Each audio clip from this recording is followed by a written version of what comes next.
Ask now Kenny MacAskill to move the motion.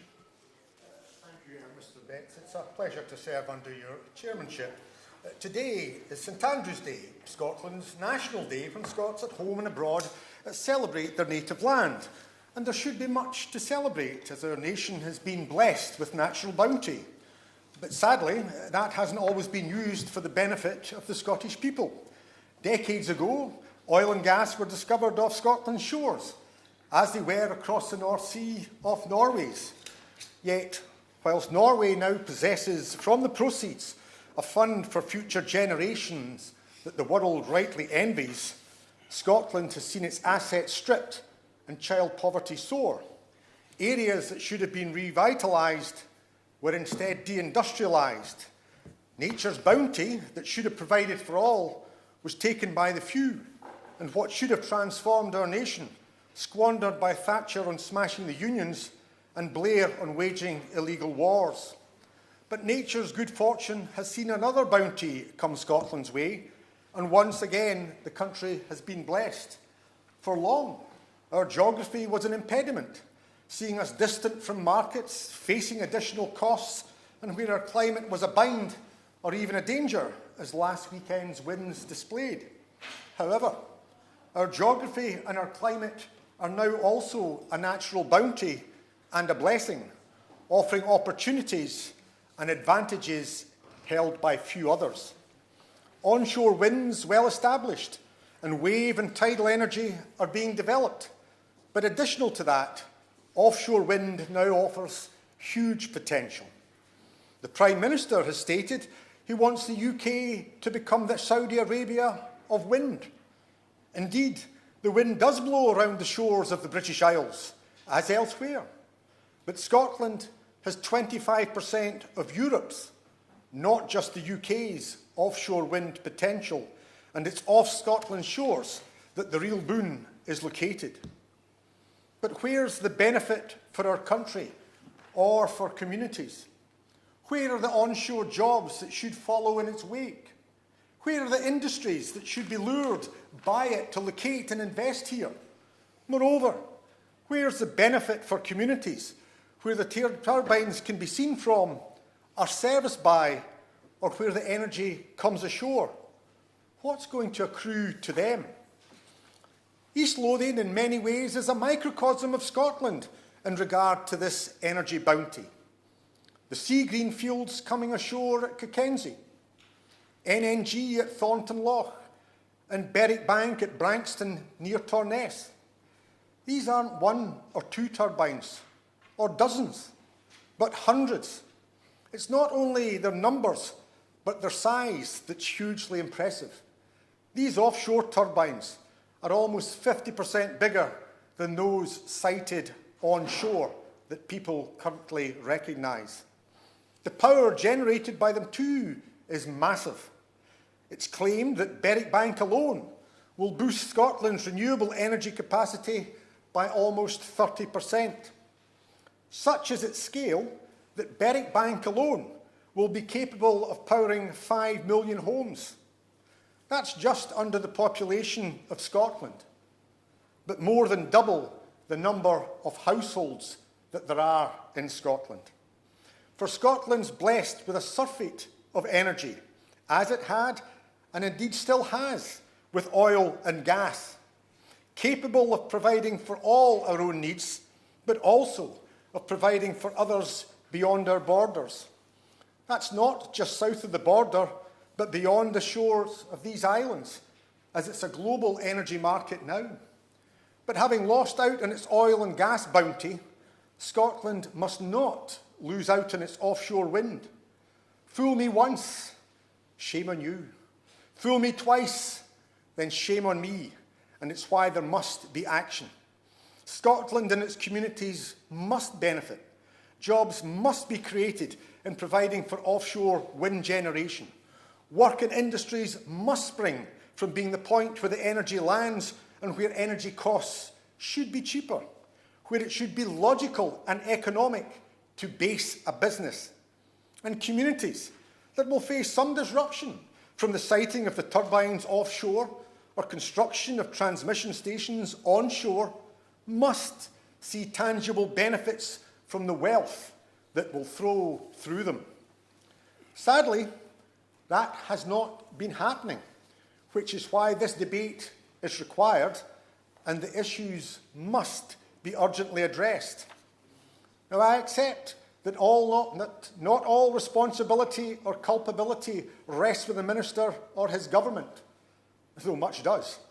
But I do accept that the devolution landscape sees energy reserved, but planning devolved.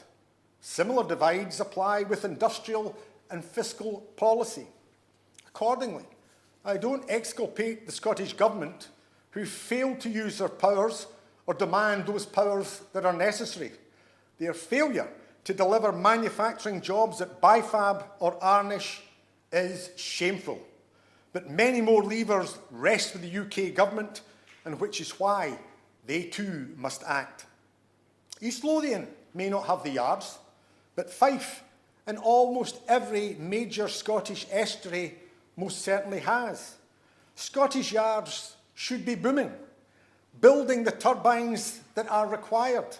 Some were shipyards, others came along through oil and gas installations, but all exist and others could be established. The skilled workforce is there, and the skilled workforce is crying out for this work and these jobs. The orders should be going there, although I accept that such is the number required that not all could be constructed here. But as it is, only a few are being built in Scotland, and most will be built south of the border in England or abroad. That's simply not acceptable.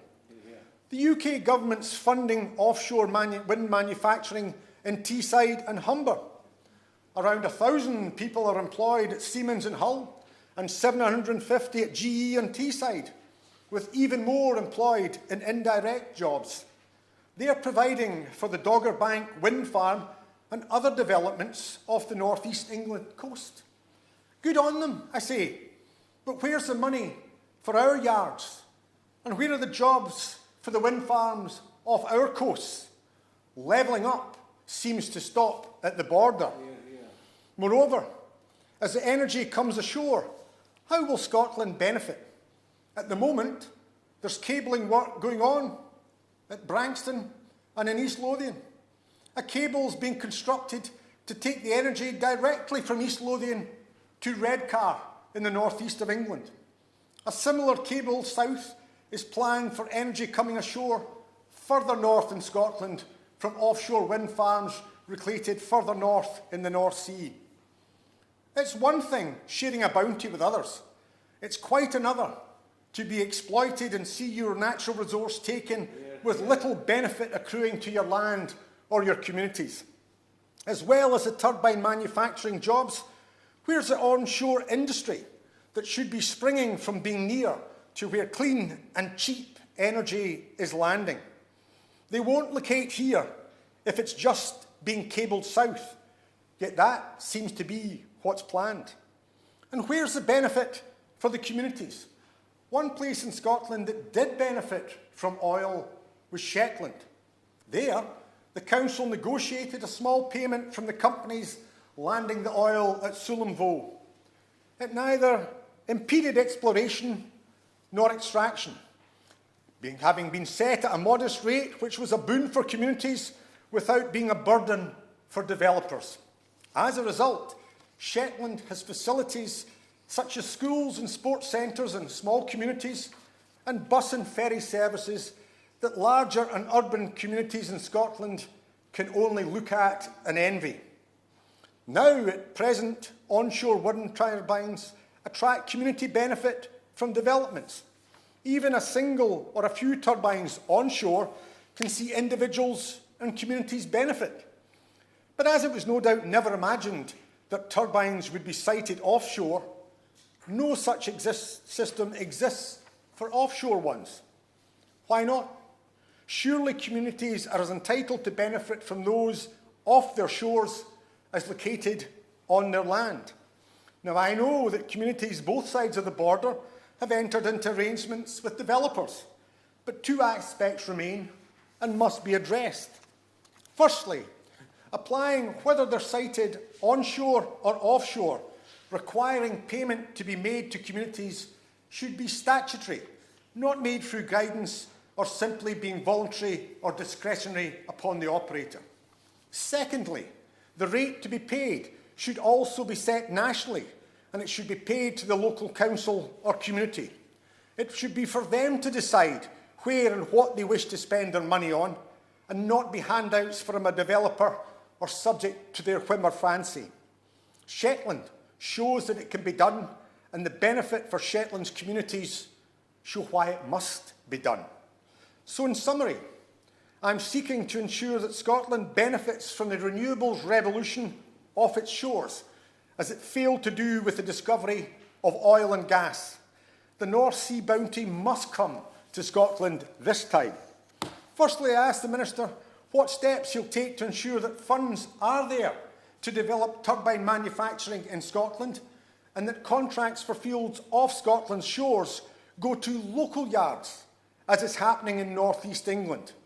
Secondly, what he'll do to ensure that Scotland benefits from job creation, where the energy comes ashore, and not simply see the energy cable south and the benefit enjoyed elsewhere. Thirdly, what will be done to end the discrimination against Scottish sites caused by the absurd contracts for difference pricing regime that prejudices Scotland and will be referred to by my colleague in his comments. Finally, will he meet with me to discuss how communities, whether in Scotland or elsewhere in the UK, can benefit from offshore wind, as they do with onshore wind, through a regulated regime and a set fiscal regime that will benefit those communities? Chair, this is a huge opportunity for Scotland. Our nation lost out on the benefits from its oil and gas. It must not lose out on this renewable windfall. Thank you. The question is, this House has considered securing employment and community benefit in the offshore renewables wind sector. Minister. Sorry, I had been informed the Honourable Member wanted to speak. So has the Honourable Member informed the mover and the Minister of this? I'm aware. My apologies. I'm aware. I think, Mr. Betts, given us quite a bit of time, I'm happy to let him go. Okay, the convention is, in fact, the rules of the House, that the member wants to speak in a 30-minute debate, they should inform both the mover and the Minister in advance, and I should be notified. Nevertheless, yeah, it's all sorted out now. So, Neale Hanvey, sorry. Yes. Thank you very much, Mr. Betts, and it's a pleasure to serve under you in this debate. I'd like to thank and congratulate my honourable friend for securing this important debate, and on St Andrew's Day it serves as a poignant opportunity to consider how right can prevail over might.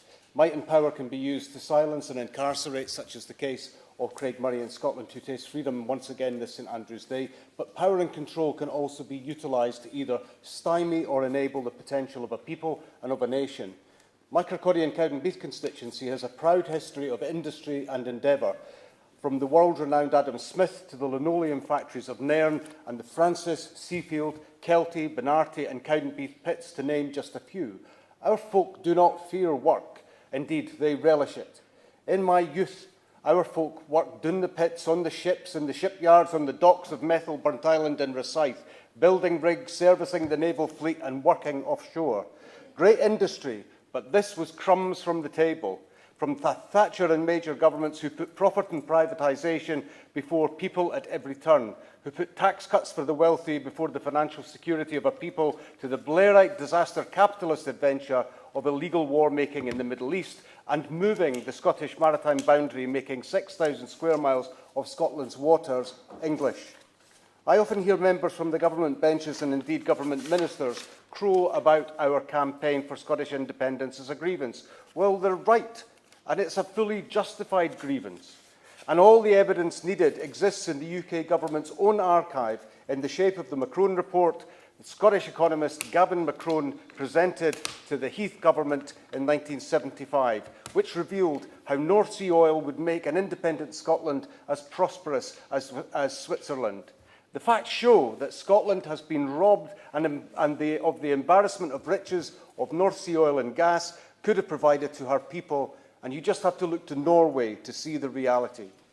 Why should the Scottish people believe a single word that any Westminster government utters when history provides every bit of evidence necessary to demonstrate how easily false promises and vows can be discarded and broken? Instead, we have escalating child poverty, a pernicious and vicious welfare state that threatens to control threats to the little control we do possess through Trojan horse policies like the UK Internal Markets Act. And none of this is helped by a supine, devolved government who seem to have given up on even talking a good game. The people of Scotland deserve so much better than this. Just off the Fife shore, a green industrial revolution is taking place, but all my constituents can do is observe. It has delivered no meaningful employment to our communities, and the only announcement to date from this government were more crumbs from the table in the shape of offshore jobs for service engineers. That lack of ambition is sadly reflected back from organisations such as Renewables Scotland, who claim Scotland has missed the chance to lead the charge on renewables and can only hope for domestic service engineer jobs. This is scandalous. Scotland is being plundered yet again, whilst our people suffer real harm as a consequence of the acts and omissions of their supposed governments. Scotland is replete with natural resources that, with focus and investment, could lay the foundations for national prosperity as the transition towards a greener, more sustainable future gathers pace. Fife's skilled workforce, proximity to offshore development sites and established fabrication facilities mean the Kingdom is perfectly placed on the Forth Estuary to be at the forefront of the marine and green energy revolution. Harnessing the established and potential assets on all shores of the Firth of Forth is key to enabling Scotland to end its dependency on fossil fuels and establishing a thriving green energy-based economy.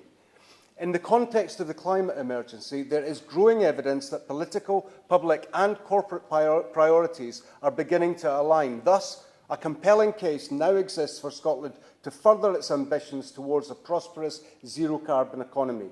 For this to be truly realised, any such prosperity must seek to deliver tangible local results such as high-quality employment, world-leading R&D and a national prosperity fund. We must not allow the Scottish people to be denied the benefits of an energy boom by remote or disengaged governments again. My constituency has the potential and is bursting with ambition. Brexit has neutralised the excuse of state aid, but there has been no change to contracts for difference and no conditionality on local employment or supply chains. Transmission costs are driving investment away, so there is a need to rapidly consider viable alternatives such as microgrids, which generate and deliver energy locally, creating jobs and driving community prosperity. In the green energy revolution, Scotland is again well positioned to benefit and lead the charge. With less than 1% of Europe's population, Scotland possesses 33% of Europe's carbon storage potential. It possesses 25% of Europe's offshore wind resources, 25% of Europe's tidal energy resources, and 10% of Europe's wave energy potential. But yet again, it is Westminster that stands in our way. Scotland's oil and gas sector has been unbelievably badly managed by successive UK governments, and we cannot allow this opportunity to be squandered by yet more Westminster governments that see Scotland's wealth as something to be exploited rather than stewarded and safeguarded for future generations.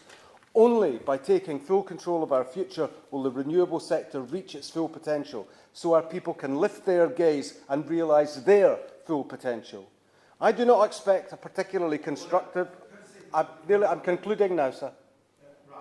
I'm concluding now. Reasonable time to finish, and he wasn't aware that you were going to speak in this debate. So can I ask you to conclude now, please? I've got less than 50 words to say.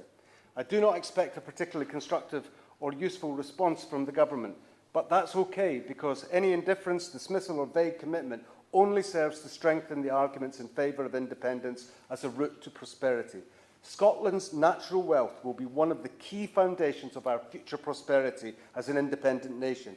There is much work to do, but opportunities galore for Scotland, for Fife and for Kirkcaldy and Cowdenbeath. Thank you, Mr Betts. Minister. Thank you, Mr Betts, and let me begin by congratulating the honourable gentleman, the member for East Lothian, on securing this important debate today.